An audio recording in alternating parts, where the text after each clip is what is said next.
Ujú. Buenas noches, días o tardes. Muchas gracias por estar con nosotros en el Encuentro Internacional de Cineastas organizado por Esto es para esto. La noche de hoy tenemos una película. Nuestras noches son de películas, como bien lo saben. Y la película de hoy es Where Justice Ends, del director George Sugar, quien nos acompaña esta noche, con quien tendremos un diálogo posterior a la película. Les cuento un poco de Where Justice Ends.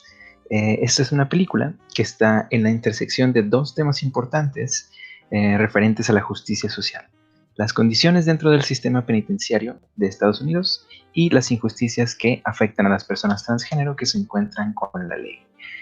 Where Justice Ends analiza por qué tantas personas transgénero, especialmente mujeres transgénero, se encuentran con la policía y las condiciones inhumanas que tienen que experimentar, además del trato del día a día dentro de las instituciones penitenciarias de Estados Unidos. También nos acompaña Irene Beatriz, quien es organizadora del ciclo independiente, que nos podrá contar más de eso después, como parte de este conversatorio. Y les recuerdo que en el Encuentro Internacional de Cineastas, organizado por Esto es para esto, tenemos 3 horarios de funciones, todos los días hasta el 19 de febrero. A las 10 a.m. una función de cortometrajes, a las 3 p.m. nuestra segunda función de cortometrajes, distinta a la de las 10, y a las 8 p.m. un largometraje. Todos los días tenemos estos 3 horarios: 10 a.m., 3 p.m. y 8 p.m. También les recuerdo que las donaciones están disponibles en estoesparaesto.com. ¿Donaciones para qué? Bueno, para el proyecto de Esto es para esto, que organizamos este tipo de encuentros, además de proyecciones y transmisiones de cine independiente y experimental a lo largo del año. Las donaciones se pueden hacer a través de PayPal, lo cual lo hace bastante sencillo, y lo pueden encontrar ese apartado en estoesparaesto.com. Bueno, sin más, vamos a comenzar la película Where Justice Ends. Muchas gracias por estar aquí.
For anyone who goes to prison, it literally shortens your life.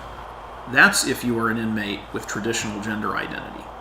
So imagine that situation when you go in as somebody who not only has all of that working against you, already is entering a system that likely will shorten your life by 10 years or more.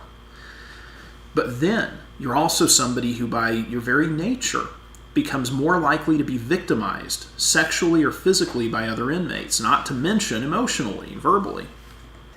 My interaction with the police has always been difficult because any time that my name is ran or they have to look at my identification and it doesn't match up with what they're saying, it's automatically an instant problem.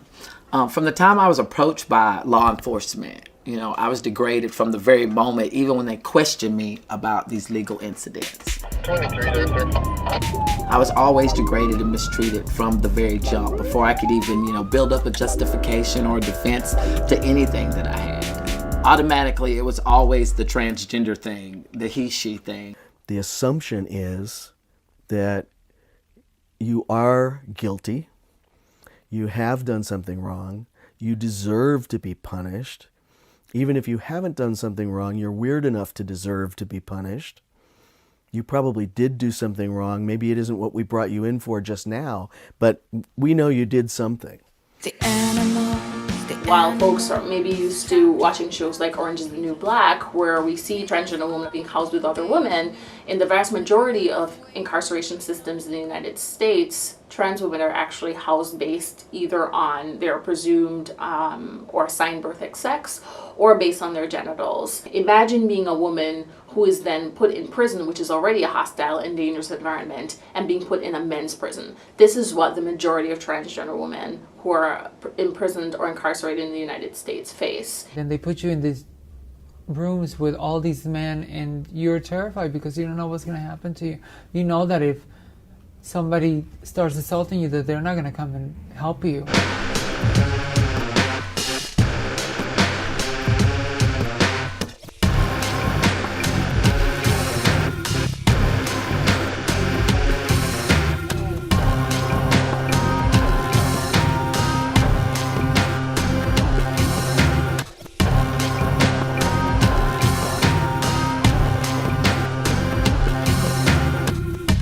So you're in essence terrified that you're in there and these people are gonna kill you in there. And it just never ends. Officer that arrested me, he did not quite know that I was transgender until he asked me for my identification, and I gave it to him. And he looked at it and he was like, well, on here it says male. And I was like, well, I'm transgender. After he realized that I was transgender, like his whole attitude changed against me. It wasn't no longer like, okay, I'm dealing with a woman. I was like, I'm dealing with a freak. When I was arrested, the police were very mean to me. They were verbally abusive to me. They actually ripped my clothes open and exposed my genitalia. 1 in 6 transgender people are going to be incarcerated at some point in their lifetimes. And if you're a Black transgender person, 47% or almost half of Black transgender people are going to find themselves in prison at some point. And it's important for folks to understand that it's not because there's any increased internal criminality on behalf of transgender people or transgender people of color. It's because there are these external factors that are pushing folks into the criminal justice system. I was called sissy by the inmates. When I would say I'm a transgender, they'd be like, oh, you mean a sissy? And I'd be like, no, a transgender. They'd be like, well, whatever, it's all the same. Being booked into the jail was the most horrifying experience in my life. There was always things like taunting from the very beginning, you know, put it in that cage over there. It was always degrading references in terms of my gender.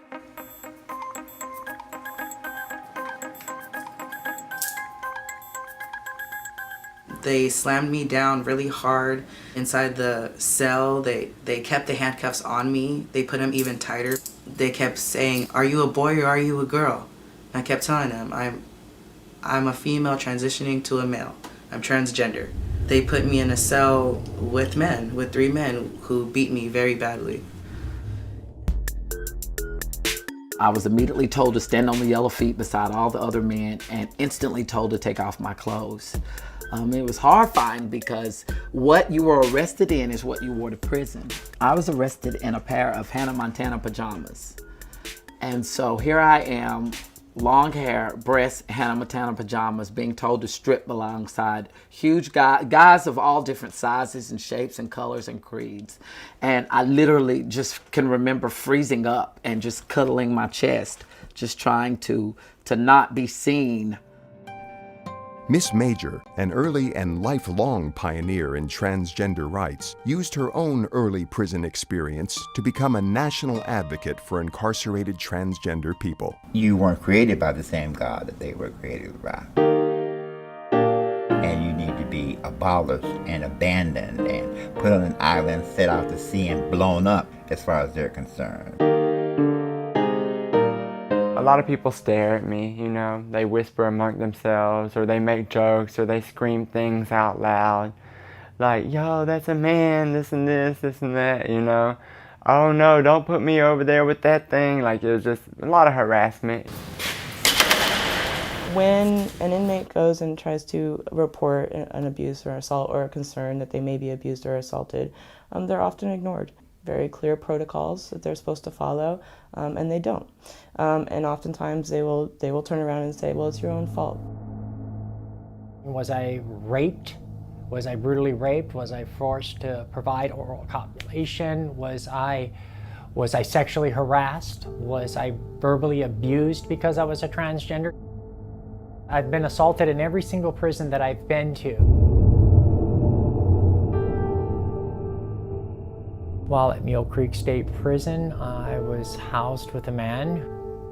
He discovered my secrets, that I had worked with internal affairs as an agent or informant for years, and that I had worked for the Winter Park Police Department, and decided to use that to his advantage for sexual favors. And I reported it to one of my doctors. She then reported it to custody, who ignored it, until eventually it became a bigger problem. Finally, he decided to invite some of his friends.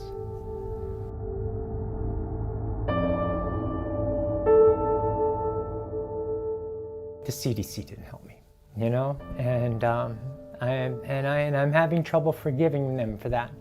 You know, I can't be bitter about the 30 years. I did that to myself, I guess. You know, I guess I had that one coming. But when it came to the assault, I think it was a pretty shitty deal, because when they were assaulting me, there were 2 cops eating lunch or dinner at their podium in the day room, thinking it was funny. It mattered. It mattered. So.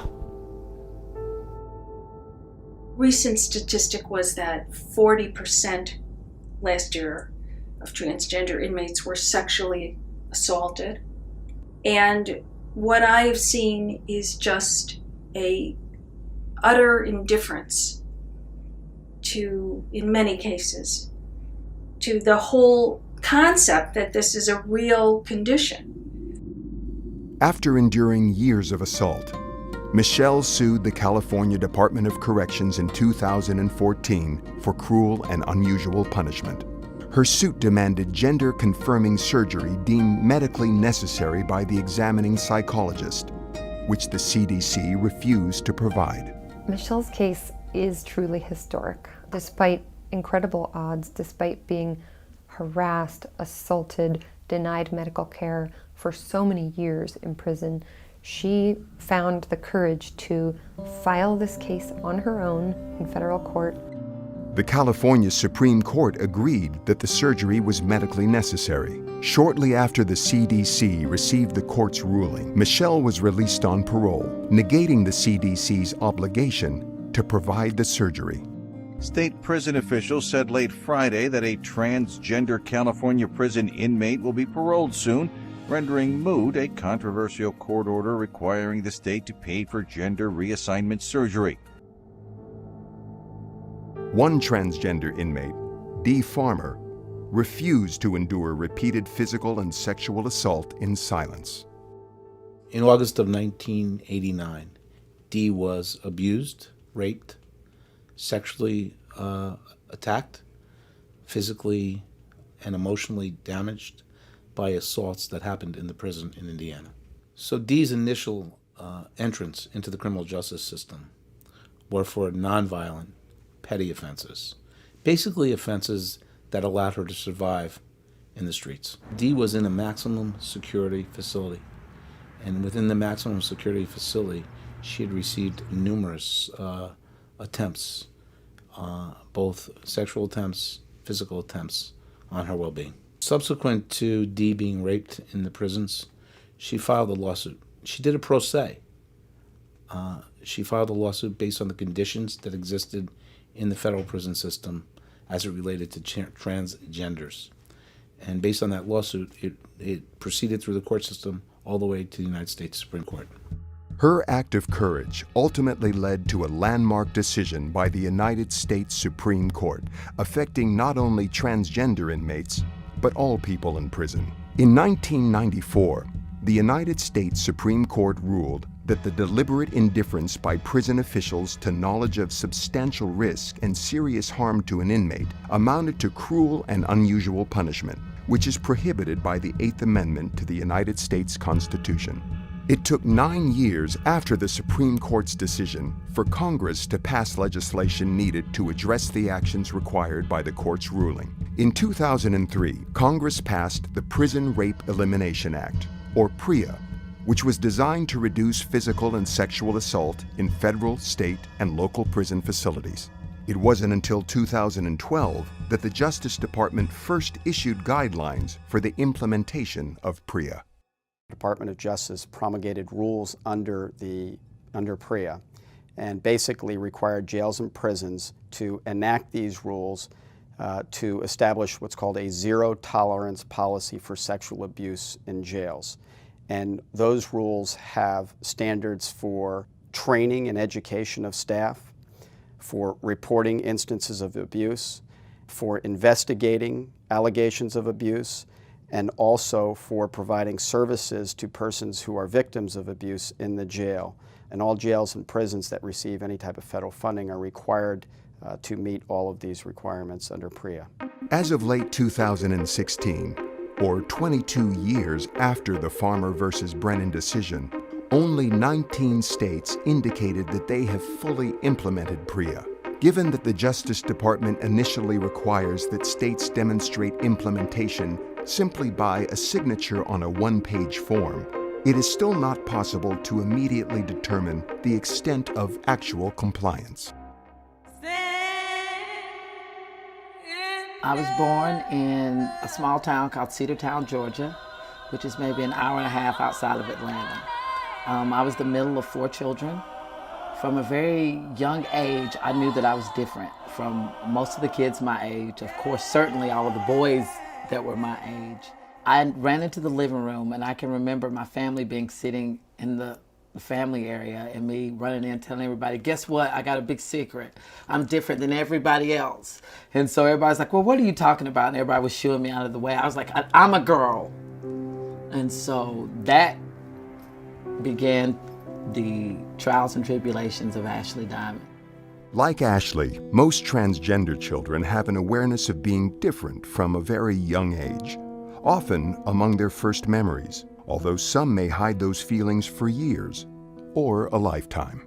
I knew I would sneak in. My mother was in the military, so she would be gone a lot. And so I would sneak into her clothes and wear her jewelry and makeup. And I began going by my middle name, which is Ashley, full time. So it was just kind of a slow transition. My father began to notice that I was growing my hair out and different things like that. And he had a lot of questions.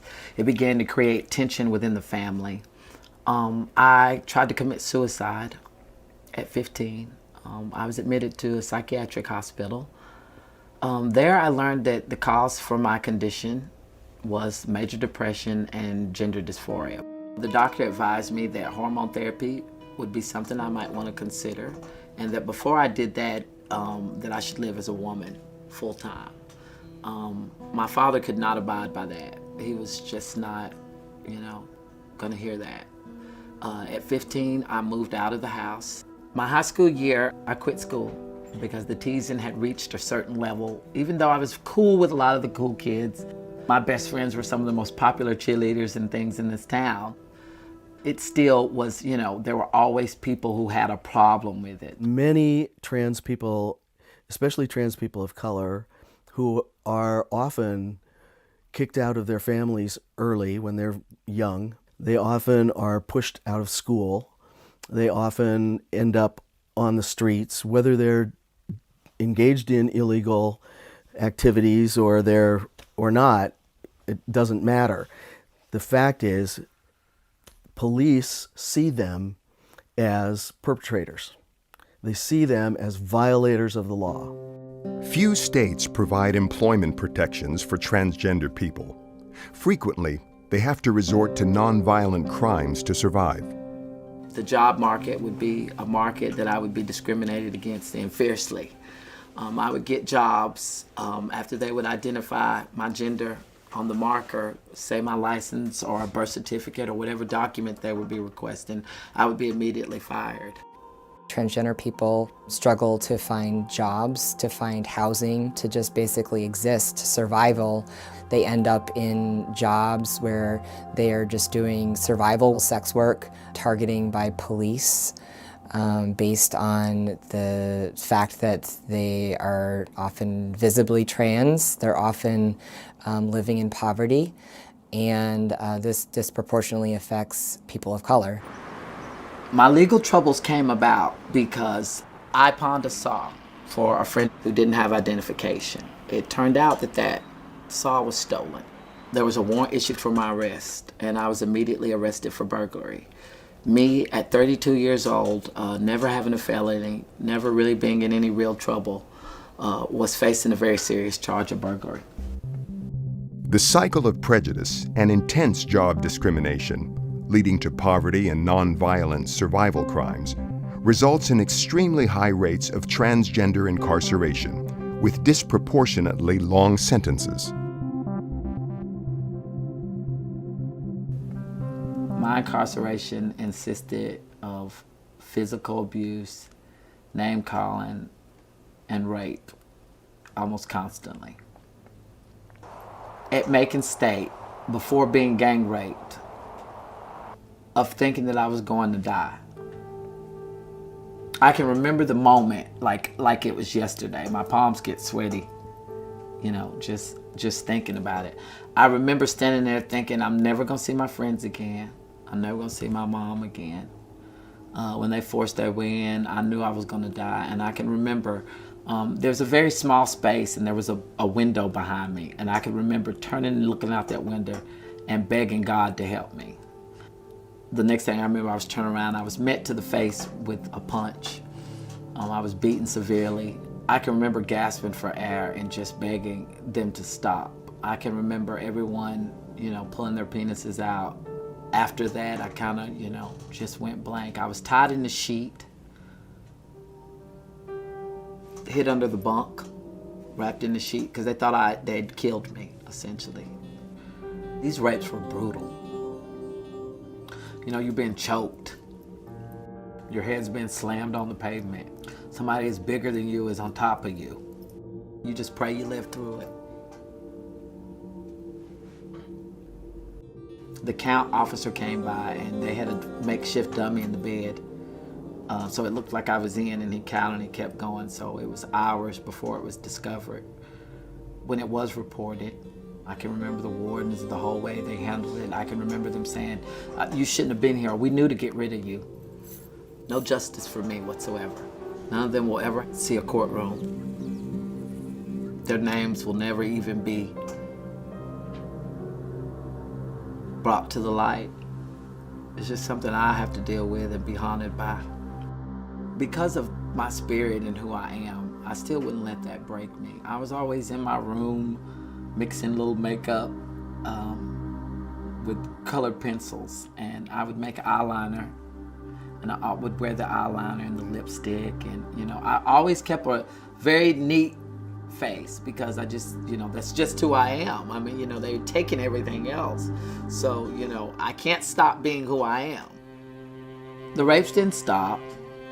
The conditions that they continued to place me in didn't stop. Not after the first gang rape. Not after the second rape, not after the third rape, or the fourth one, or the fifth one.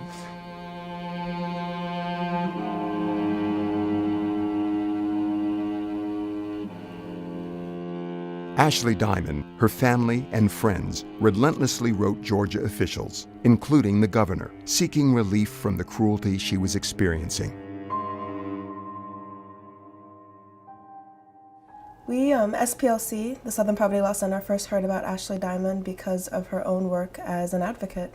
She had begun representing herself in a pro se action against the Georgia Department of Corrections. You know, it wasn't just a hormones case. This wasn't just a story of someone being denied medical treatment, although that was a very important part of the experience that she was having, but it was also a case of really systemic neglect.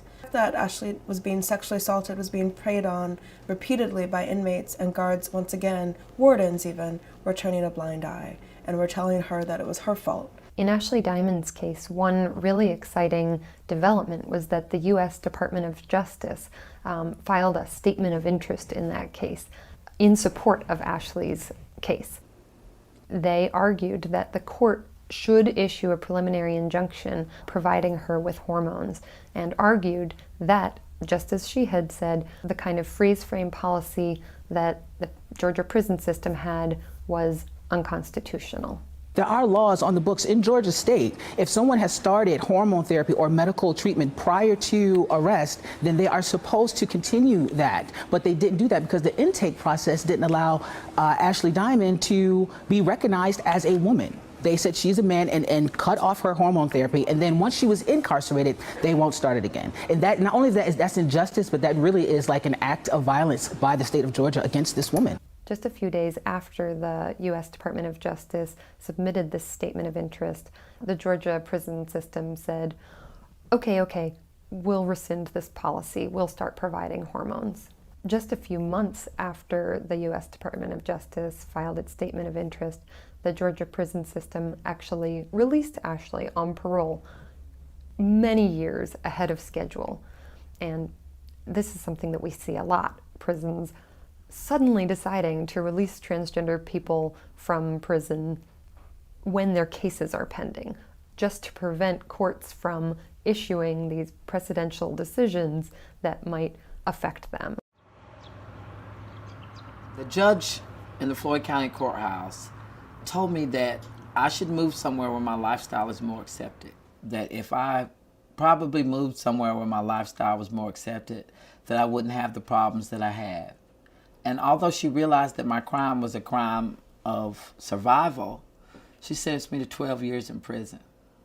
First time. Never been in any trouble. And for 12 years of my life, I was sent to the most violent prisons in the state of Georgia because I pawned a saw. It's still hard to wrap my mind around that. The criminal justice system often automatically assumes that a transgender person must be the guilty party in a confrontation, even when a victim. Such an experience for Cece McDonald in 2011 captured worldwide attention. While walking to a grocery store one evening, Cece and her friends were confronted, harassed, and then attacked. We were confronted by a group of neo-Nazis outside of a bar. And they said very derogatory statements, calling us chicks with dicks and faggots and African babies and telling us to go back to Africa. So we knew that the situation was dire. The argument escalated, and one of the women slashed a glass across Cece's face, leaving a cut that required 12 stitches. In the ensuing fight, Cece stabbed one of the men. Already bleeding profusely, Cece felt threatened by the much larger attacker. She defended herself with a pair of scissors. The attacker was stabbed and died. The police came eventually, and I waited for them, and a lot of people to this day say that I was stupid because I could have just went home, but I wanted people, at least the cops at this time, to know that I was doing this out of self-defense. I didn't want to bring it to this situation, but there were no other means for me, especially when there were people coming from all different sides. I feel sorry that it turned out the way it did, but I can't apologize for defending myself, especially knowing the statistics of trans women being attacked, trans women being murdered.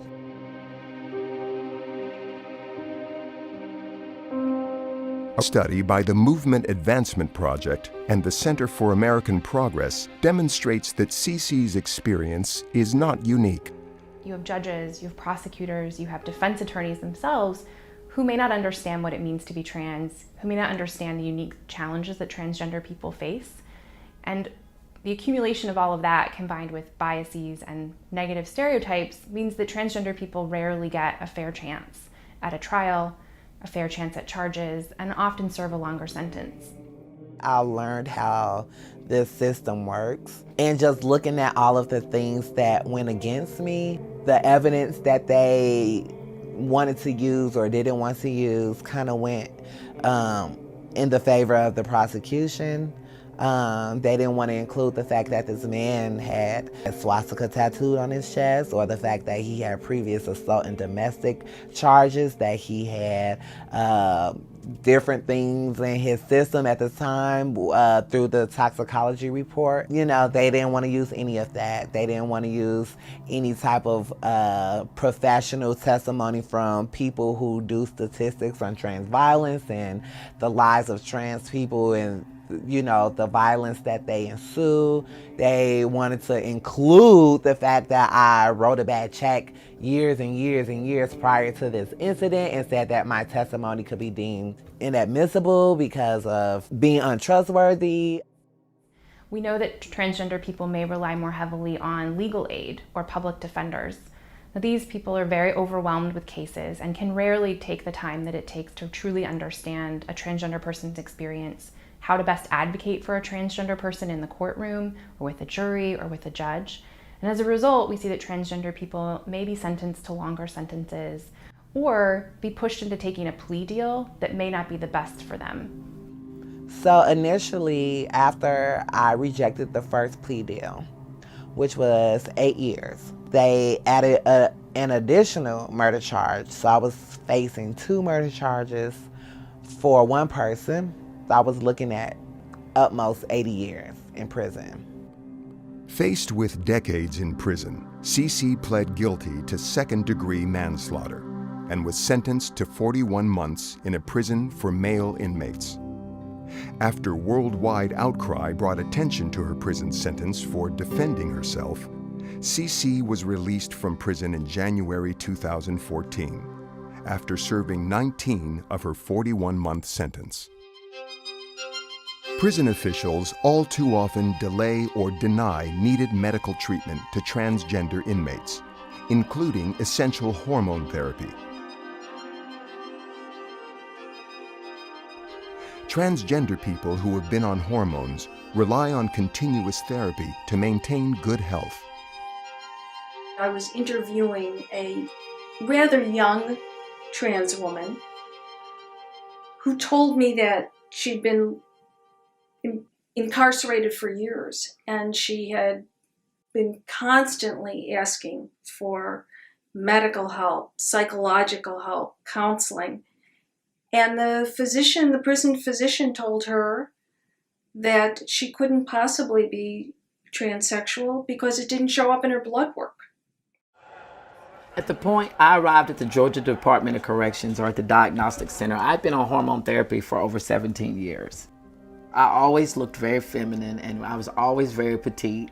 And so it really didn't take much. The hormone therapy just made my body more aligned to what it was inside, just on the outside. And of course, the secondary characteristics like breast and soft skin and all of those things. And not to mention, I don't think that people, chemically something's happening to you when you are going through the change and knowing that your body is about to become the body that you've always desired it to be.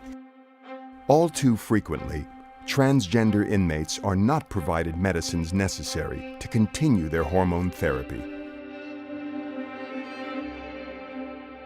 In jail, hormones now, they never give me hormones. Some girls that were locked up with me in the prison system, they were constantly fighting for their hormones. I mean, there was times that they would come out in tears.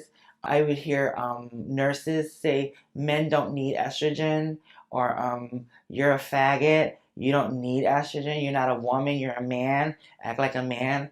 And these were medical providers. During my initial medical consultation in Miami-Dade County Jail, they did ask if I received hormones. I told them yes, I have been on hormones for a year now, that I am transitioning. So they advised that they were able to give me the hormones. I was told that there was not a reason that I should not receive them, but ultimately I was never able to receive my hormones. I filled out multiple medical request forms, at least one, sometimes 2 a week.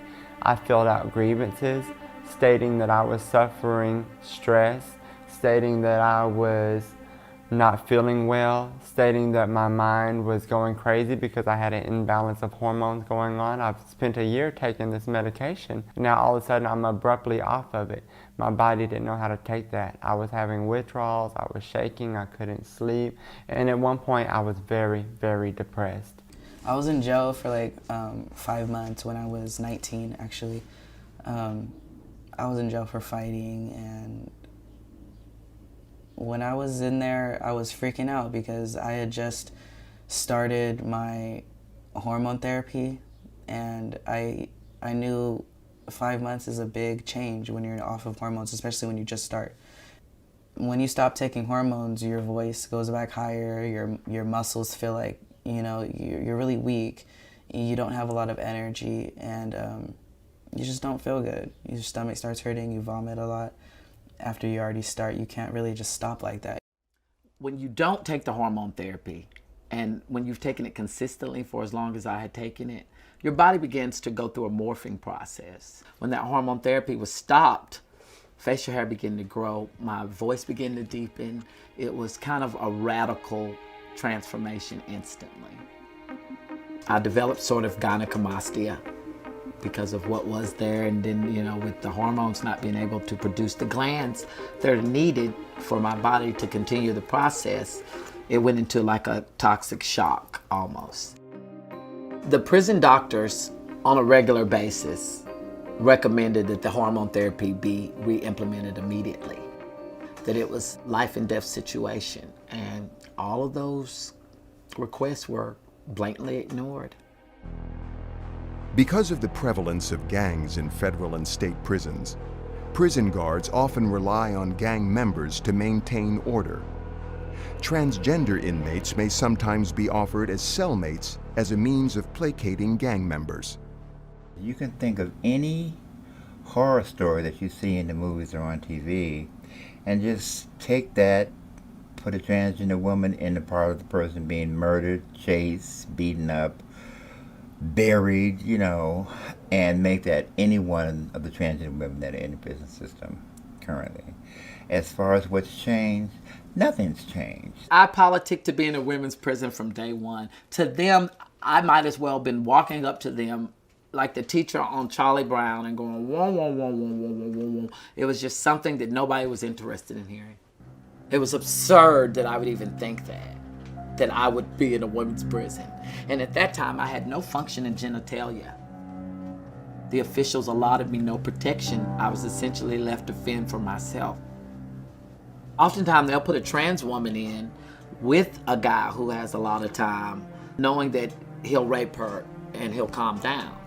What do you do when the safekeepers are the people who are hurting you? Transgender inmates are given few options to find safety from assault and rape in many prisons. Often, when they seek refuge from serious harm, prison officials offer them one choice: solitary housing units, better known as solitary confinement, or the SHU. Solitary confinement is something we do to punish people in criminal justice. And what that means is that many transgender detainees are being punished for being transgender. Solitary confinement is by definition virtually torture if you do it for very long. I sat in jail for close to 8 months, and I would say 6 of those months I was incarcerated in solitary confinement. They felt that I was either in danger or I would put the general population in some kind of frenzy because, you know, they weren't ready to experience somebody that was transgender, that was fully formed with breasts and all, into a male population. A large part of the harassment was by the guards and the officers, and they look for every opportunity to lock me up. And one particular time that I went to the SHU for having hair rollers in my locker, and they placed me in the cell with this guy who was a part of the Crips gang. When they took me to the SHU, they said it was for my safety, and I was just like, who's gonna protect me from you guys putting someone in the cell with me that's gonna cause me great harm? They played a major part in putting people in the cell with me that they knew were going to violate me. And that's been my complete experience while I was 6 months in the SHU. And even when I requested solitary confinement and lockdown, oftentimes they would double bunk me with people. And a lot of those people would be violent offenders and sexual predators. I was assaulted even in lockdown. The really sad part about all of this is I went for help more than once, more than twice. I followed the rules. I did everything I was supposed to do to get help. I would call and ask to be moved out of rooms, and they would be, why you want to move out of this room? And told me that it was probably because, I want a new boyfriend. The guards were some of the worst.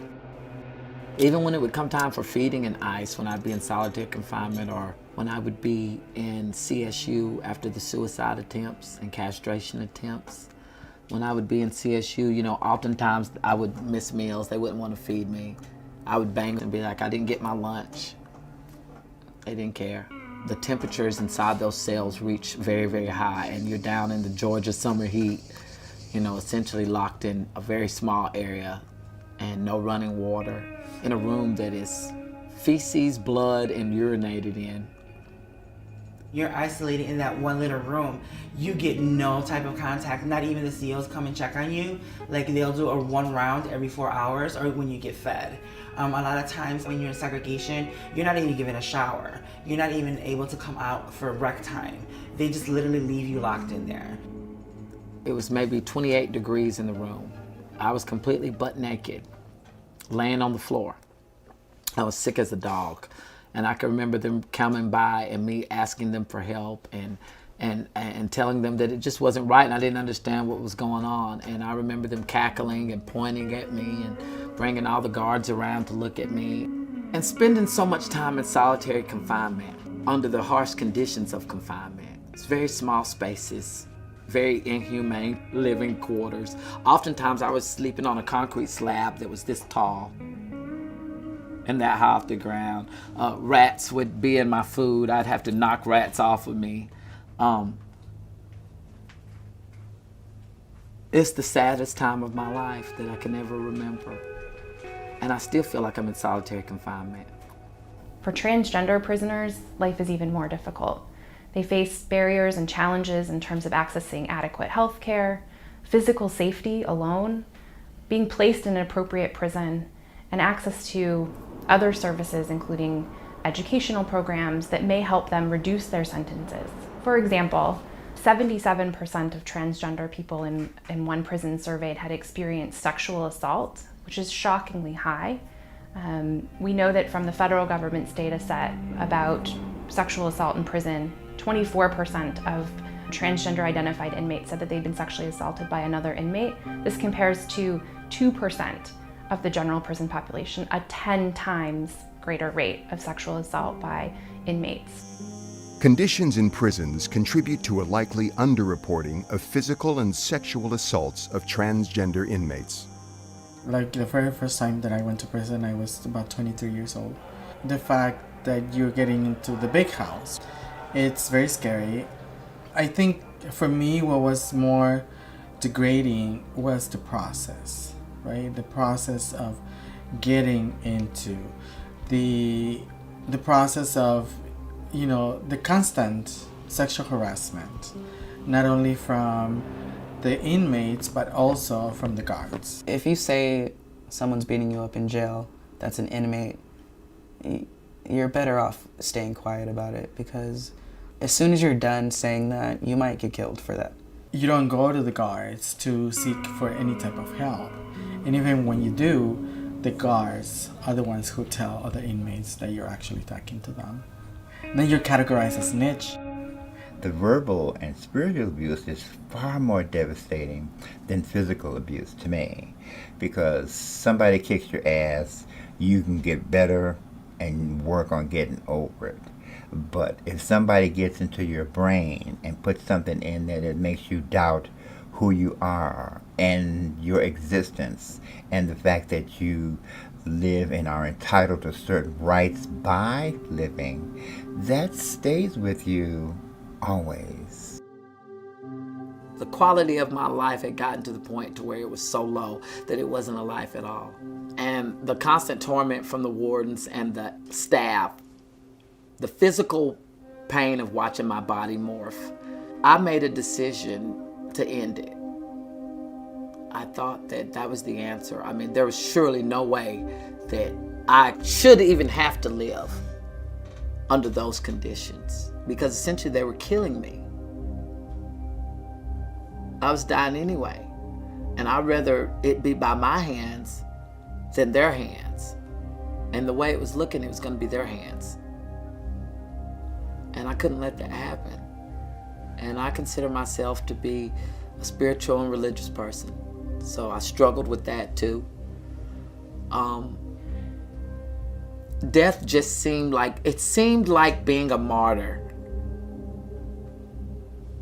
would have been the most powerful way to get the point across, and then to just immediately take me out of my situation, because it was just way too much. I don't think people can understand that. When I say abuse, this wasn't someone called me a name and I cried. This is physical abuse, constant name calling, day in, day out, all day, all night, being excluded from programming in church. When you can't even go to church.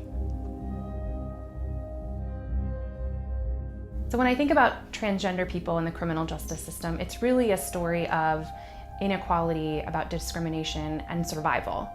There's increased risk for interaction in activities that may push them into the criminal justice system with incredible lack of humanity and respect, and really a struggle to survive. And when they leave the system, it really becomes a cycle. There's a lack of support, and they're brought back into a system that still discriminates against them, that still makes employment difficult. But now they have the added challenge of having a criminal record, which we know makes it impossible for many Americans to rebuild their lives post-conviction. The person that went into prison and the person that come out were two different people. Suddenly I'm faced with challenges I didn't have to be faced with before. You know, suddenly I used to not have to wear all that makeup, and I used to didn't have to do all those things. I just want my body back. I just want to complete my transition. I want to be well again, but I don't know how to be well. I don't have the resources. I don't have the people to talk to. It's really disheartening, because I have almost been essentially set up for failure. Parole, I'm paroled back into the same town where all of these problems happened. I'm not allowed to leave. I'm on a very strict curfew. Nobody's gonna hire me.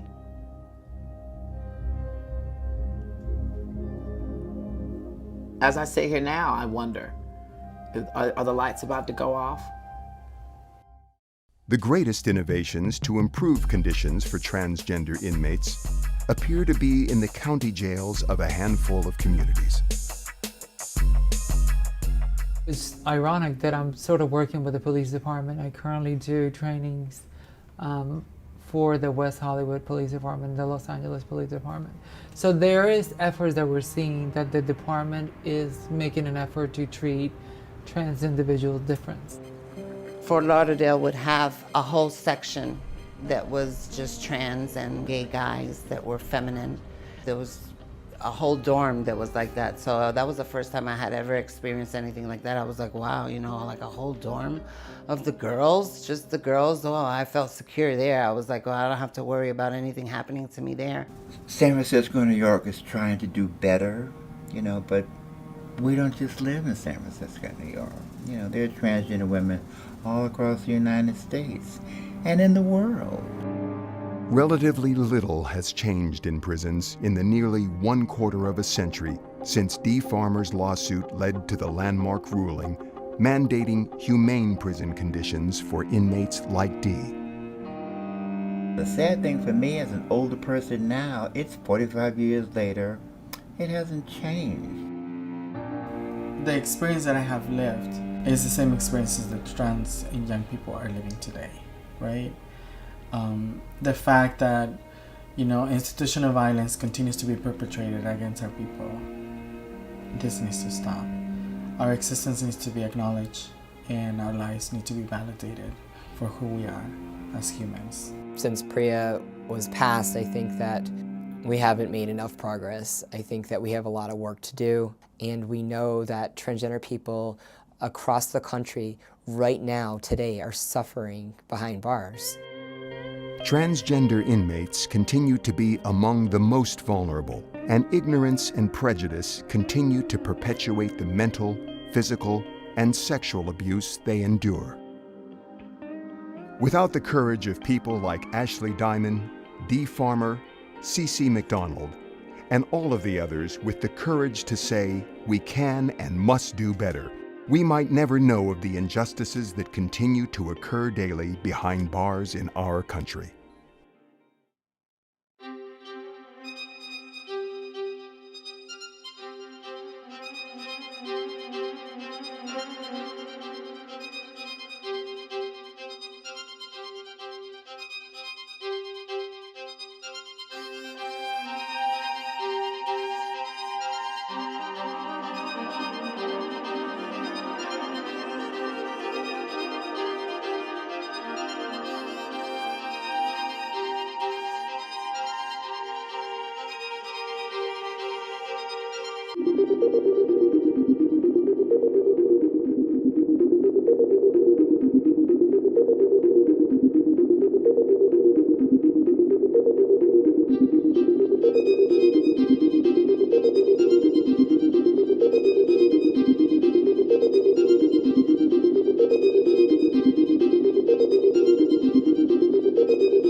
Hola, buenas noches, días o tardes. Muchas gracias por estar con nosotros en el primer encuentro internacional de cineastas organizado por Eso es para esto.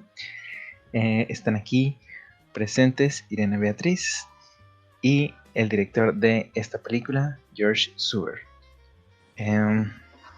Voy a estar traduciendo un poco. I'm going to be translating. So, first of all, thank you, George, for being here with us. Oh yes. Okay. If someone has the live stream, please turn the volume down. Si alguien tiene el stream, nada más bájele el volumen entero porque se hace un poco de retro. Muchas gracias. Okay, so first, George, thank you very much for being here. And thank you. Thank you. A very strong movie. I want to ask first, how did the process for making this movie started? Originally, I had done an earlier movie called Just Gender, which helped to explain for college students what it meant to be transgender in terms of the breadth and diversity of that experience. And this was an outgrowth of that movie when I learned about the experiences that many people had in prison in the United States, gender people.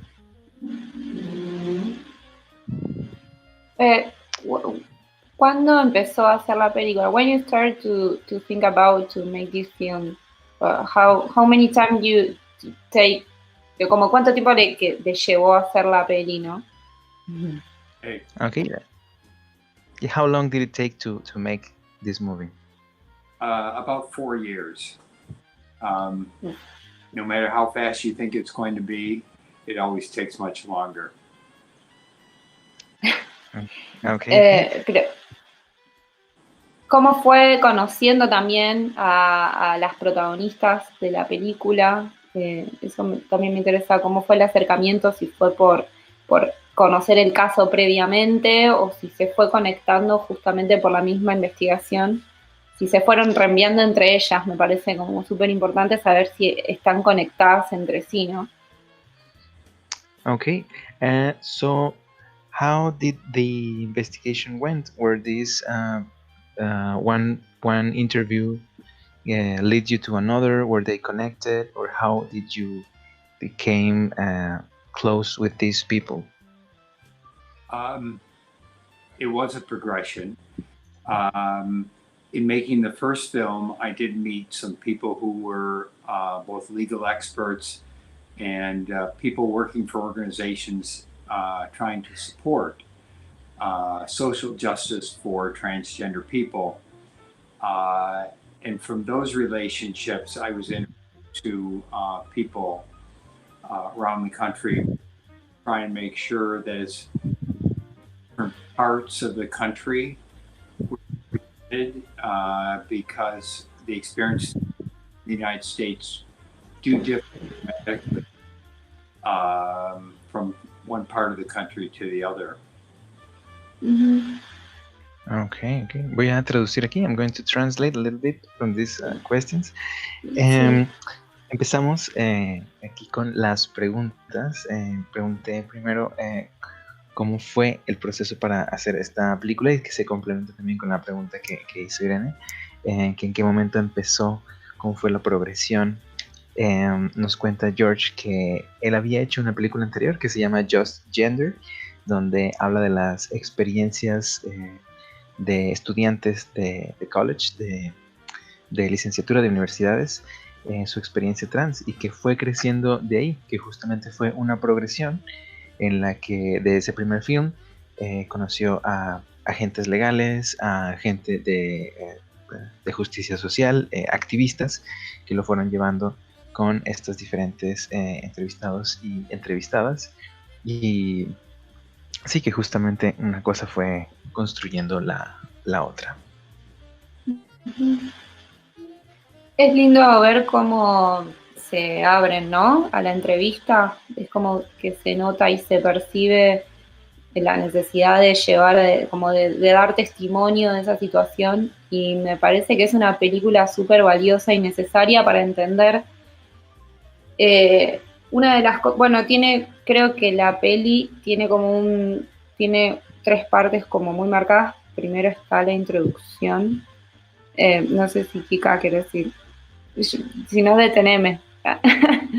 No, está bien, adelante.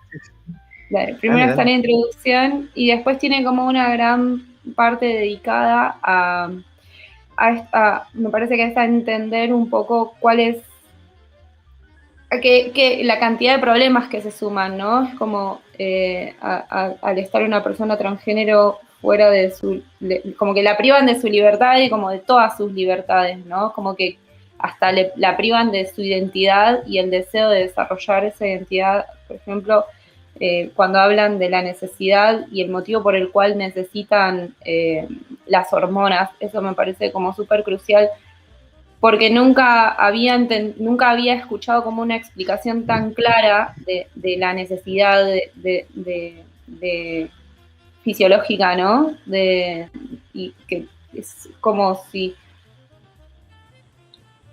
No, me parece que es muy lindo cómo expresan, ¿no?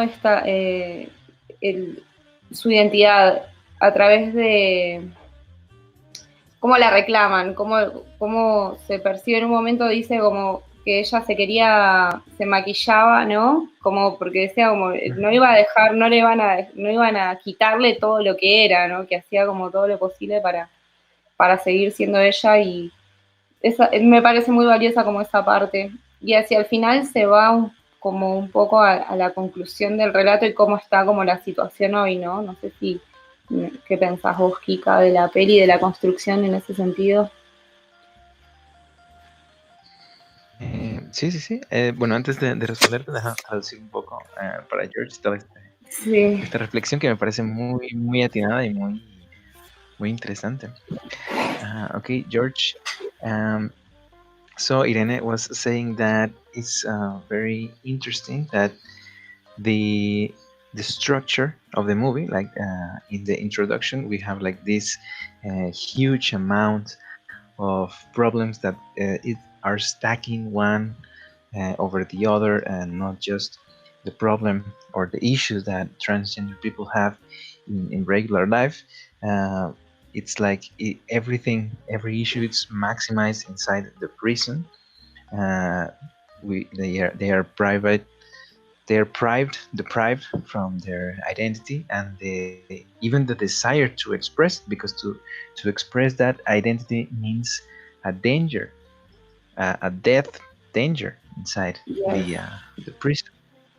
And she also said that she finds I don't know if say beautiful or cute the way they began to gain confidence in the interviews.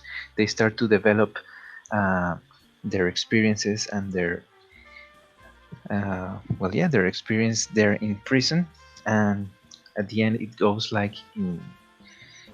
in the direction of the current situation of transgender people. In that case, I want to ask you, George, how did you felt with the progression of the interviews to know deeper the stories of your interviewees? I think the viewers might be interested in that regard, to learn a little bit more about a few of these people and what their current situation is today. You know, in the United States, we are not immune from prejudice, and we have immense amount of prejudice by many people against transgender people. There were 4 people in the film that were the 4 most focus of the film, included particularly 4 people. And just a year ago, 3 of those 4 people were either still or back in prison. And let me just mention a few of them. Dee Farmer, who was the woman who was incarcerated in the 1980s, and whose pursuit of justice led to probably the most significant United States Supreme Court decision in terms of prison reform, Farmer versus Brennan, that was discussed in the movie, herself was still incarcerated. and only last summer after all these years. I'm pleased to say that she is now working as a consultant for the National Center for Lesbian Rights. So that's a good story, even though it took so many years of her life. I need to pause and let you translate, I'm sure. Yes, thank you very much for that. Sí, nos cuenta George que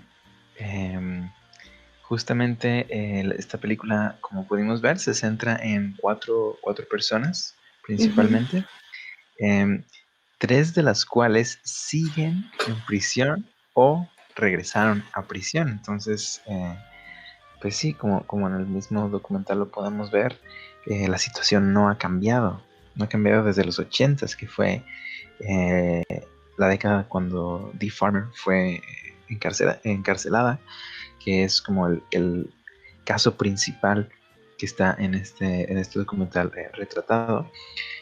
Su caso es un caso clave dentro del cambio de leyes referente a las personas trans en Estados Unidos. Bueno, también comentaba al principio que, bueno, en Estados Unidos todavía hay, bueno, en todas partes en realidad, pero pues muchos prejuicios contra las personas trans. Entonces, pues eso también es como uno de los principales problemas de esta situación. Y bueno, que en el caso de Dee Farmer pudo terminar en el National Center of Lesbian Rights, que es como el Centro Nacional de Derechos de Lesbianas, que bueno, en ese caso fue algo positivo, ¿no? Y después de la prisión pudo tener esta oportunidad de seguir siendo activista por derechos en este caso.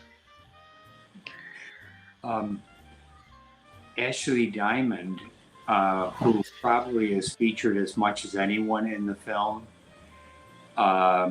you may recall that she was arrested for pawning a stolen miter saw. A miter saw cuts corners in woods for like in a room to make it molding mesh.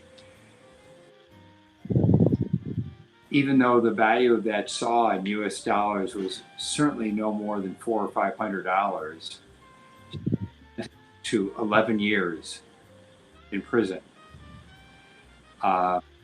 Because of the work of activists on her behalf, she was released in less than half that time. It's been now over a year ago where she was rearrested for failing to appear in court for a traffic violation. She was arrested by 6 police officers, thrown to the ground, kicked, some of her teeth knocked out, and she has been in jail ever since then and remains in jail today. Even though many of us are trying to work hard to get her out of prison. When she was paroled, she was sent back into the same community where all the trouble began, where there is a tremendous degree of discrimination against her.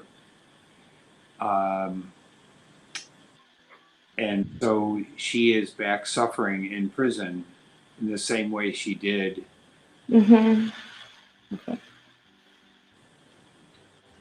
Okay, this is a lot. So, sí, que nos cuenta George también que es como la mujer que más habla en el documental, Ashley Diamond,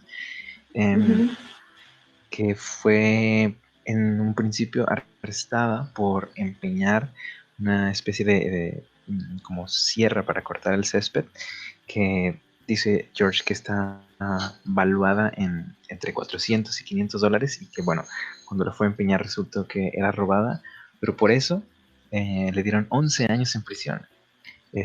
Siendo que las tiendas de empeño, pues, bueno, la situación aquí en Latinoamérica también es que se empeñan muchas cosas que obviamente son robadas, ¿no? Es como una práctica muy común, pero 11 años en prisión, pues es bastante excesivo, pero que gracias al trabajo de activistas pudieron sacarla en la mitad del tiempo que le habían dado.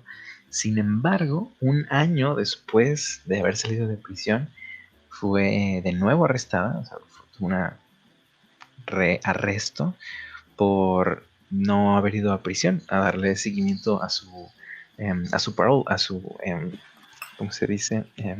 Salida condicional. Sí, exacto, gracias. Su salida condicional. Y fue arrestada por 6 oficiales de policía, 6 para una persona. La golpearon, le tumbaron los dientes y bueno, sigue en prisión todavía, mientras que la tratan de sacar por los mismos medios. Bueno, también el detalle de que cuando estaba en esta libertad condicional, estaba ubicada en la misma comunidad en la que todo comenzó. Es decir, bueno, esto nos dice, o al menos yo interpreto que pues el sistema no funciona de ningún modo, porque si se trata de rehabilitar a las personas que van a prisión, pues de ninguna forma se está logrando, porque adentro tienen todos estos problemas y una vez que tienen su libertad, aunque sea condicional, pues en las comunidades en las que se ven orilladas a vivir, pues son las que justamente provocan esta reincidencia. Sí, hay una parte al inicio donde creo que se habla un poco de como si la comunidad transgénero estuviese marginada a participar de cierto sector de la sociedad, ¿no? Pero yo creo que es un problema mucho más grande, donde la prisión es una sola parte, o donde la policía es una parte, pero es todo un pensamiento social el que condena, ¿no? Es como toda la sociedad la que tiene que cambiar para revertir esta situación, porque si por un lado sí puede ser que el sistema carcelario no funcione, pero por otro lado también hay personas que no dan trabajo, ¿no? O que ir a estudiar quizás sea mucho más difícil, o como muchas cuestiones que tienen que ver con trabas sociales fuera de la cárcel también. Eso me parece como un punto que se lo menciona un poco al principio de la peli, pero que me parece importante como tenerlo consciente de que somos todos los que formamos, todos hacemos prisión de cierta manera, ¿no? Yo no lucho en contra de eso, pero también formo parte de una sociedad en la que soy consciente de que trabaja, y siento que esta peli tiene como una exposición súper clara, súper honesta, y que son como muy necesarias para empezar a dar un giro y hacer entender la necesidad de ese cambio, ¿no? No sé si quieres traducir, explicar. Sí, claro. Well, George, the thought is that, well, at the beginning, we have like in this introduction that the trans people are all, well, marginalized to participate in specific sectors of society. And like we talk about, of course, there's the police and the prison that they are part of the problem, but the society as a whole condemns transgender people, and that thing is well, the change must be in every part of the society, because it's not only the problem inside the prison or the problem with the police, but it's also hard to have a job, to work as a trans person, to study as a trans person. There's a lot of social stops, things that stop us to make well, whatever every people can do, and that we all make a prison in some way as a society. And she also said that she thinks this movie is super clear and super honest and necessary to express the necessity of this change that it needs to be made. I think that there is hope. I think that more Americans, people in the United States, are beginning to better understand transgender people, understand that it's not a choice, understand that it's part of simply who they are. And we are seeing progress. We were seeing some progress under our prior President Obama. Unfortunately, much of that progress was stopped or even reversed for the last 4 years. But two things have happened that are particularly important of recent. Our new president has reversed many of former President Trump's adverse policies, discriminatory policies, and including allowing transgender people to serve in the military, and recognizing once again that discrimination based on gender includes discrimination against transgender people, and that's supported in part from a recent Supreme Court decision here in the United States. So there's a long ways to go because people don't change overnight, but I think there's an increasingly greater understanding of who transgender people are, and I think that it gives hope for long-term change, but there's many miles to go still. Okay. In one moment to translate that.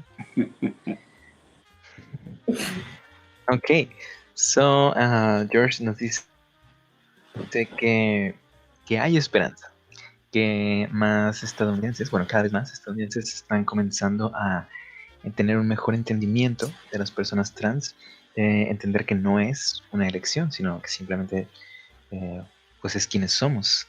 Dice, veo que, bueno, que siente que está habiendo progreso, que había cierto progreso con el presidente Barack Obama, pero como sabemos, ese progreso fue revertido de alguna forma con Trump.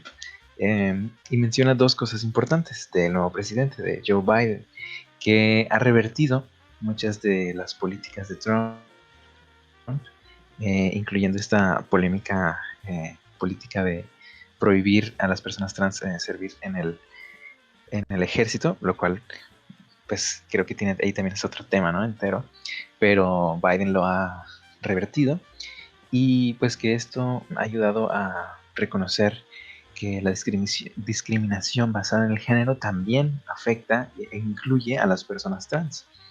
Que hay mucho camino por recorrer todavía, porque las personas no cambian de un día para otro, por supuesto, pero que siente que se incrementa ese entendimiento y que eso da esperanza, aunque sin embargo todavía hay muchas millas que recorrer.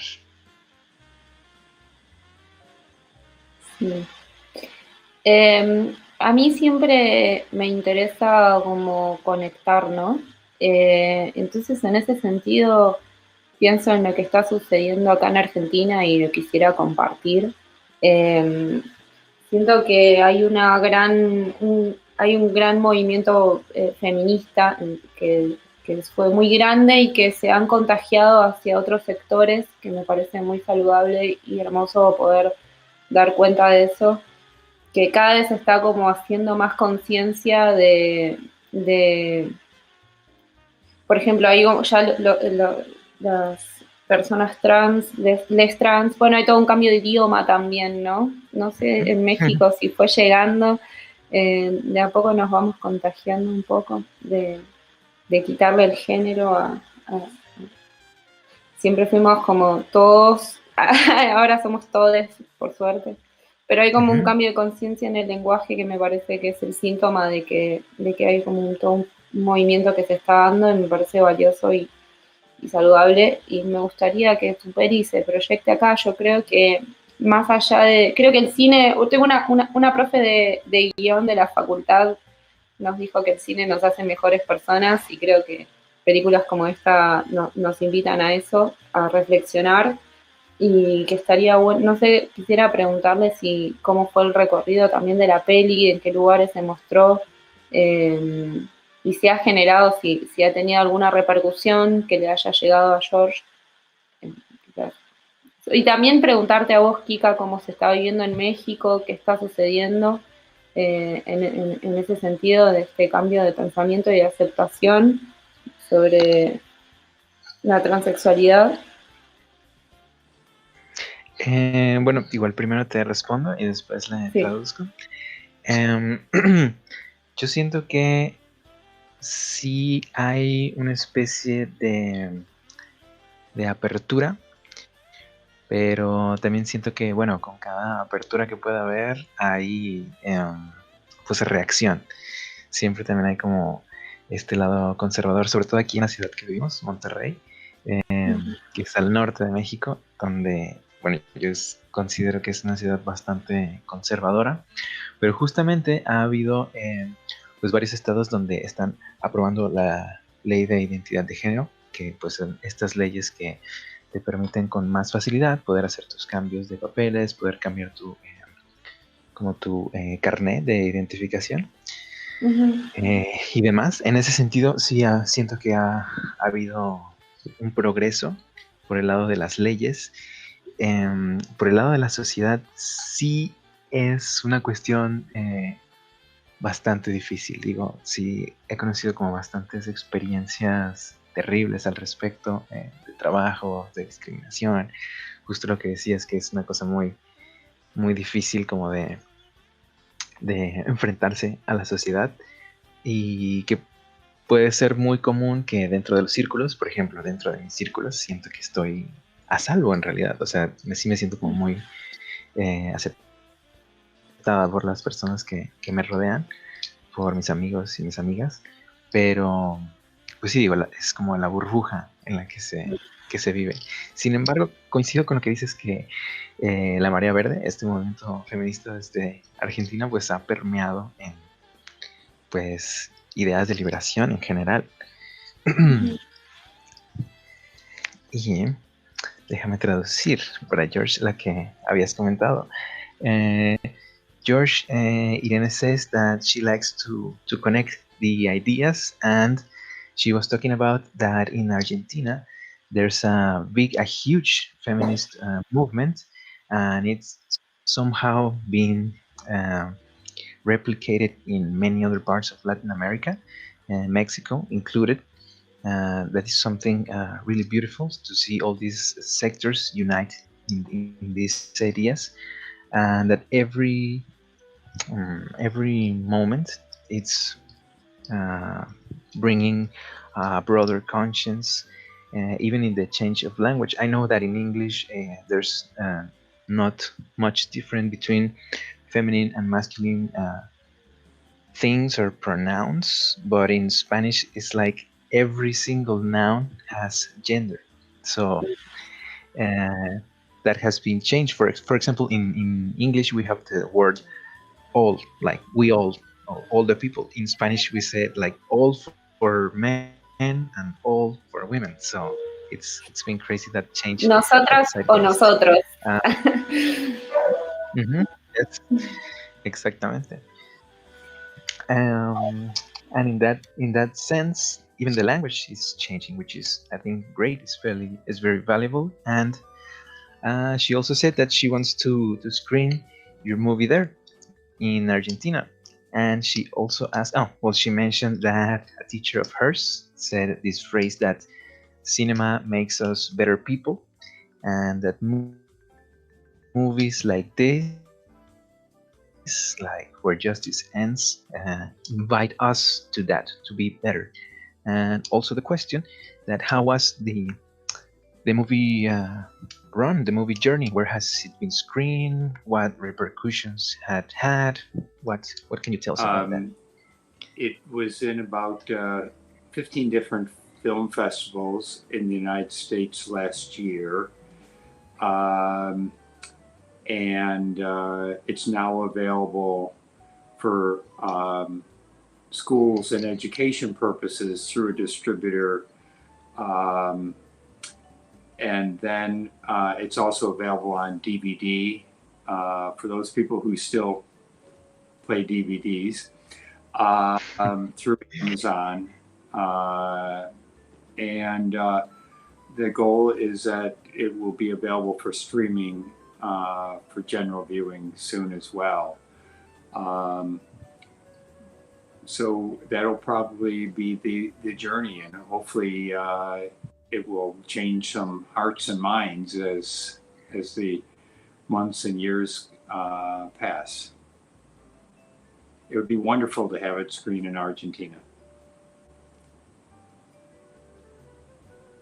Excelente.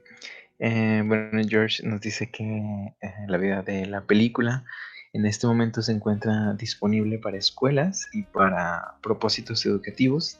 También se puede conseguir en DVD para las personas que aún reproduzcan DVDs y que sí, que le encantaría que se mostrara en Argentina.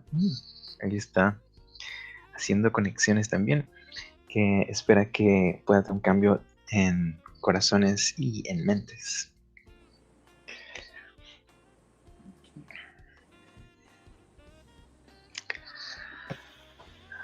Me gustó, quería decirle también que me gustó mucho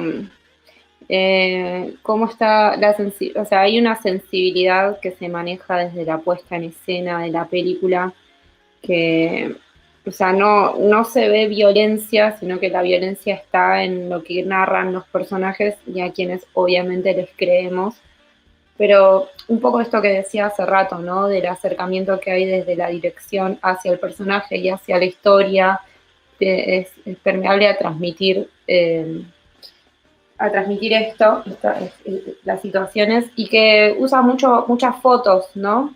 Como que no necesita más que eso para contar, para hacer narrada esa historia, y eso también me parece como súper valioso. O sea, no vemos, por ejemplo, las partes en donde vemos a estos chicos nazis, solo es como que solo vemos un par de tatuajes y ya entendemos que hay toda una comunidad, ¿no? Como que no necesitamos identificar a uno y saber su nombre y apellido, sino que como que eso me gustó, cómo supo representar cada personaje, por así decirlo, ¿no? Dentro de la película, y cómo representó los espacios.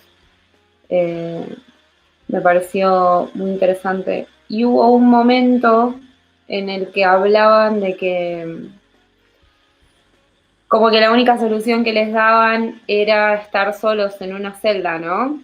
Y pensaba un poco en lo que fue la cuarentena, por otro lado, como que hablaba de que el encierro al final es súper cruel también y es insano, como me pareció muy interesante cómo hablaba de eso y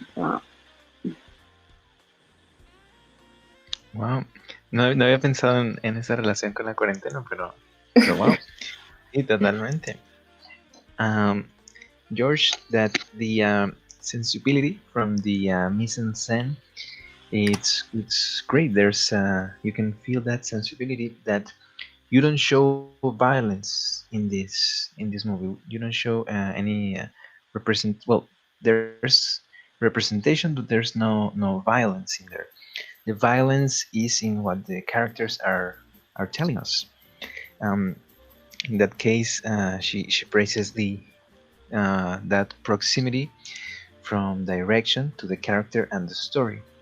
For example, there's a lot of pictures, and you don't need more than that. In the case of the Nazi gangs, the white supremacists, we see pictures of tattoos, and we know what you're referring to.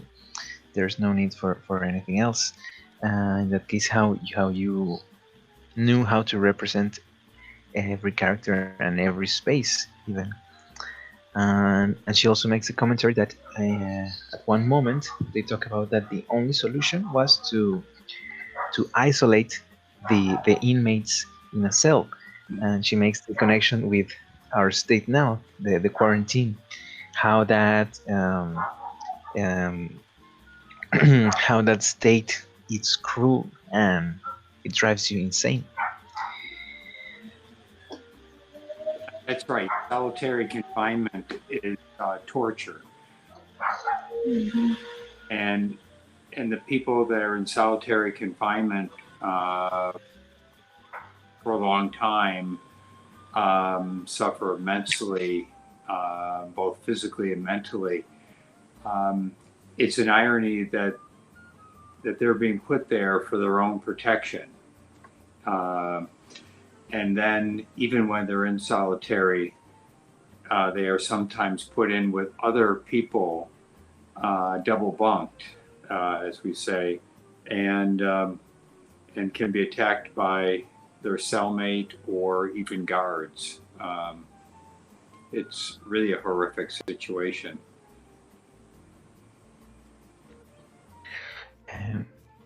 Sí, justamente comenta que el confinamiento solitario es más bien una forma de tortura, que las personas que están en ese confinamiento terminan sufriendo estragos psicológicos y físicos también, que es una ironía que los lancen ahí, que les lancen al confinamiento solitario para su protección, porque inclusive en ese confinamiento podrían terminar con otras personas en como estas literas, estas dobles camas que tienen, que justo pueden ser atacados por otros internos o inclusive guardias, y que es una situación terrible. Sí, y no hay que dejar de lado también que hay una gran, o sea, que está bastante también centrado en que hay una mayor cantidad de violencia ejercida a personas de color, ¿no? Eso también me parece como súper importante tenerlo, o sea, como me parece que es uno de los valores de la peli, ¿no? No es que habla del transgénero en general, sino que a través de estadísticas nos damos cuenta de que si sos transgénero y de color, estás como muchísimo más vulnerable a todo el sistema social y dentro de un sistema social y policial, ¿no? Eso me parece que está bueno como denuncia. Y quería hablar, no sé si para ir cerrando, decime vos, Kika, cómo estamos de tiempo, pero del título, de la elección. Sí, yo creo que sería un buen momento. De la elección del título,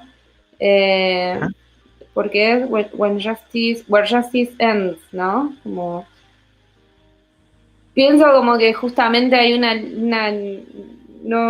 como si no existiese la justicia, ¿no? Es difícil pensar la justicia para las chicas que protagonizan esta película porque han sufrido injusticia en absolutamente todos los niveles de su vida, ¿no? Y aún así es como que las vemos súper fuertes, luchando, ¿no? Eso también me parece como súper valioso tenerlo en cuenta, que no es una película que transmite como con pesimismo la situación, sino que las vemos como súper empoderadas, como luchando por sus derechos. Eso también me parece que está bueno. Pero bueno, nada, pensar en la reflexión sobre el título, cómo llegó a bautizar la película bajo ese nombre, ¿no?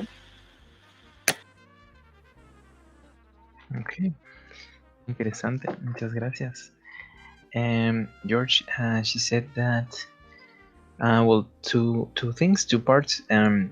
First, that it also makes a commentary, like without saying it, because we see it, without saying it, you show it, that there's an even bigger amount of violence towards people of color, because these people are transgender, but they are also people of color. So if we see the statistics, this is a combination that it's deadly, this moral inside the social system and the jail system.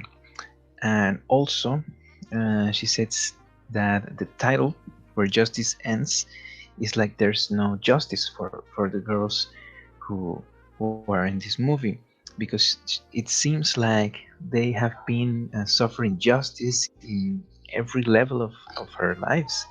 And even though, even with that, we see them strong and fighting. It's not a pessimist view of them. The other thing, we see them empowered, fighting for their rights. And she asks, "How did the title came to you?"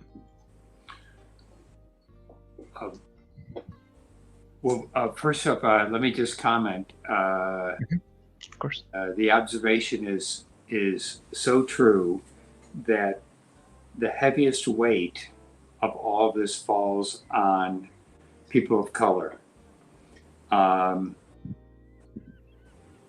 One of the statistics that we mention in the film is that 47% of Black transgender people will spend some time in prison in the United States at the current rate.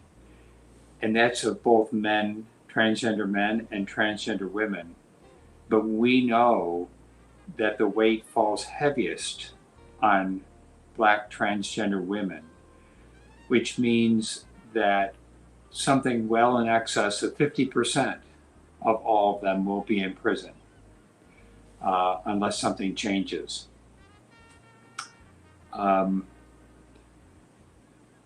Where the title came from, I think it came from a sense of there being no justice for these people, that while there is justice generally in the world and certainly in the United States, it sort of ends when it gets to these people, that there is little justice for many of these people, especially Black transgender women are probably the people who suffer the most of almost any group in the United States. Okay. This is very, very strong, because even in your well, there's the phrase "and justice for all," right? Well, it seems like it ends right here. Where justice ends is with these people. Very, very interesting. Let me translate that. Sí, respondiendo a ambos comentarios, menciona que la carga más pesada cae sobre las personas de color, y que justamente el dato es que 47% de personas trans de color pasarán tiempo en prisión. 47% de estas personas en los Estados Unidos. Y pues bueno, especialmente en las mujeres trans de color, que esto es como el combo mortal para una persona en Estados Unidos. Y sobre el título, que viene del sentido de que no hay justicia para estas personas, mientras pues la cultura de Estados Unidos nos habla de que hay justicia para todos. E inclusive una frase que dice "and justice for all", que parece que con estas personas es donde la justicia termina, que hay muy poca justicia para estas personas, especialmente para las mujeres trans de color, que dice que son las personas que sufren más de todas las minorías. Entonces, Where Justice Ends es como ese momento en el que justo con estas personas es donde termina la justicia. Si quieren, vamos con comentarios finales para ir cerrando nuestra sesión.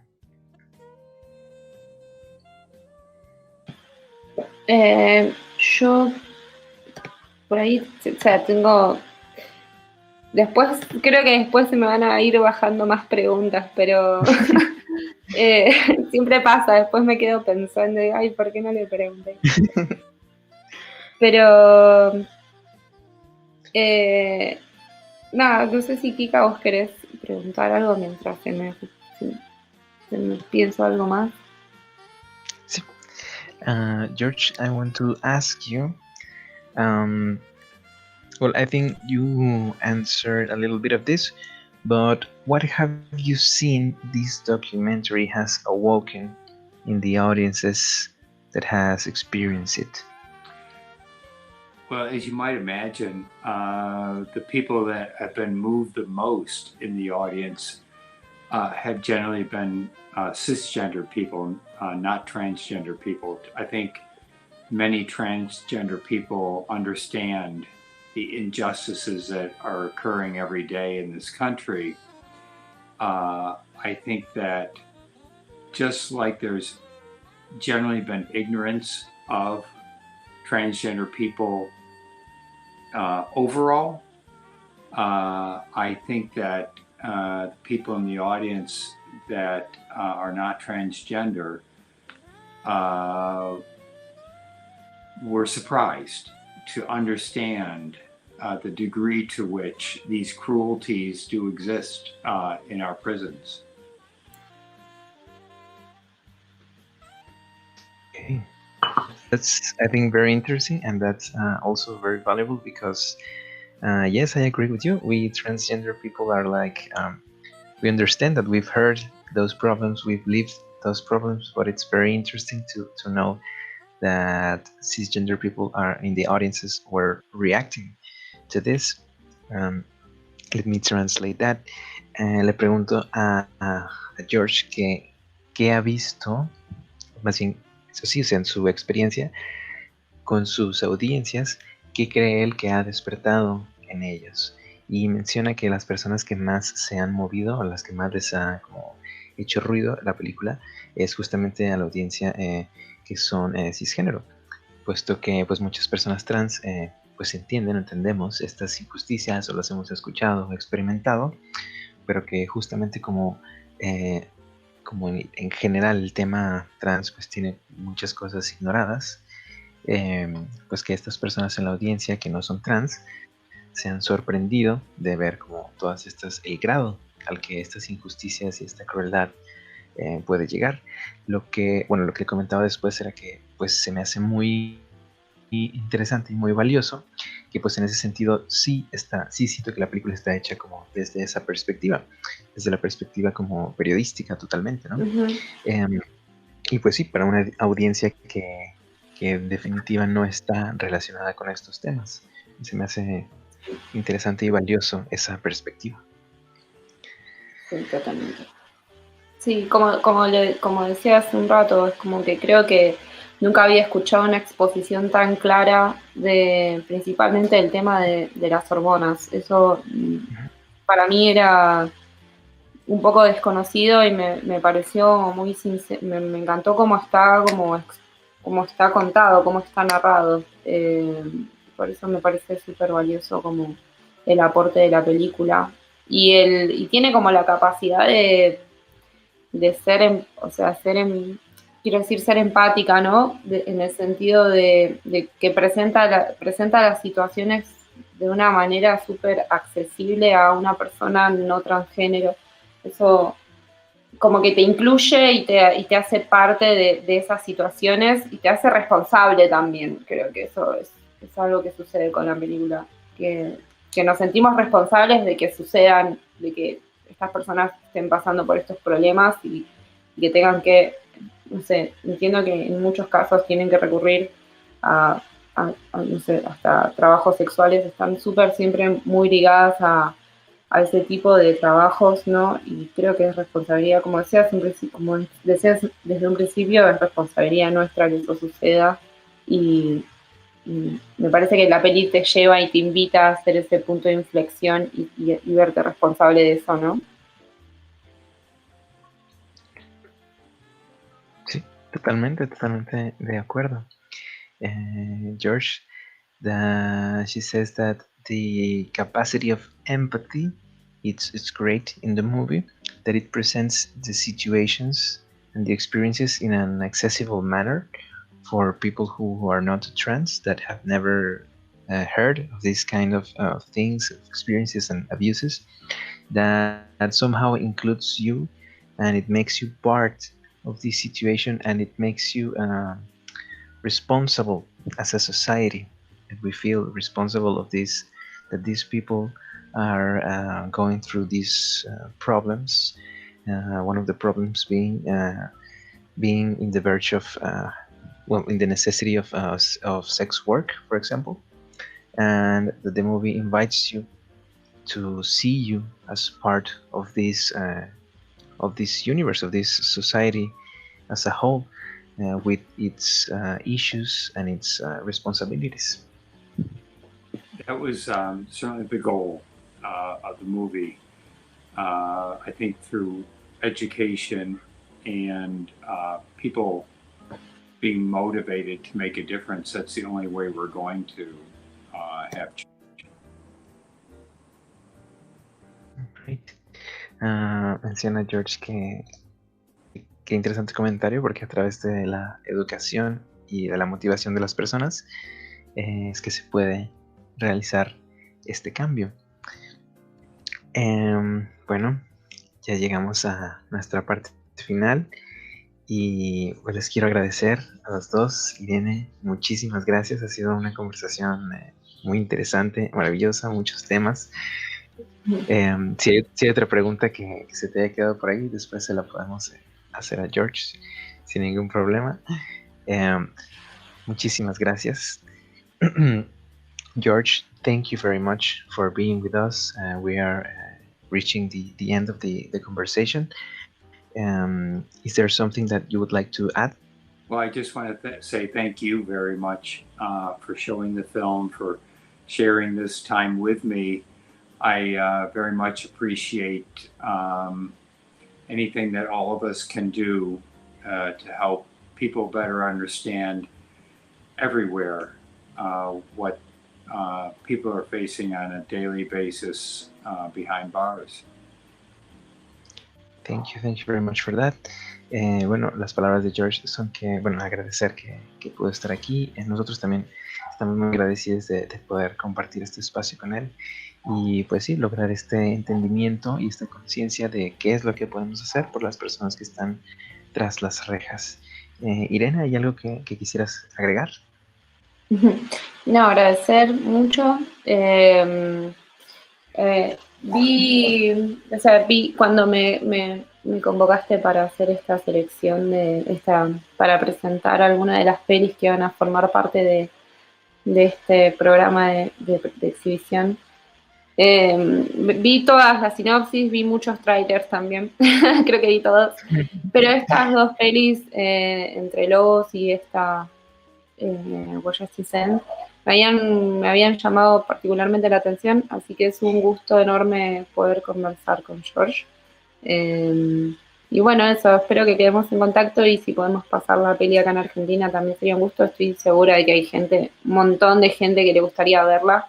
Así que bueno, lo invitamos a proyectarlo acá. Excelente. Muy bien, sí. Ahí nos ponemos de acuerdo para pasar los contactos. So George, you have an invitation to screen this movie in Argentina by Irene. Yeah, let me know and I'll be glad to arrange it. So. Excellent. Appreciate it. Pues muchísimas gracias, Irene. Muchísimas gracias, George. Esta ha sido la película de la noche, Where Justice Ends. Les recuerdo que estamos realizando el Encuentro Internacional de Cineastas, el primero, espero que de muchos, organizado por Esto es para Esto. Les recuerdo los horarios. Todos los días, hasta el 19, tenemos funciones de cortometrajes a las 10, a las 3 y a las 8 p.m. tenemos un largometraje. Todos los días. Entre a estoesparaesto.com y también tenemos disponible una sección de donaciones para que apoye a este proyecto que se llama Esto es para Esto.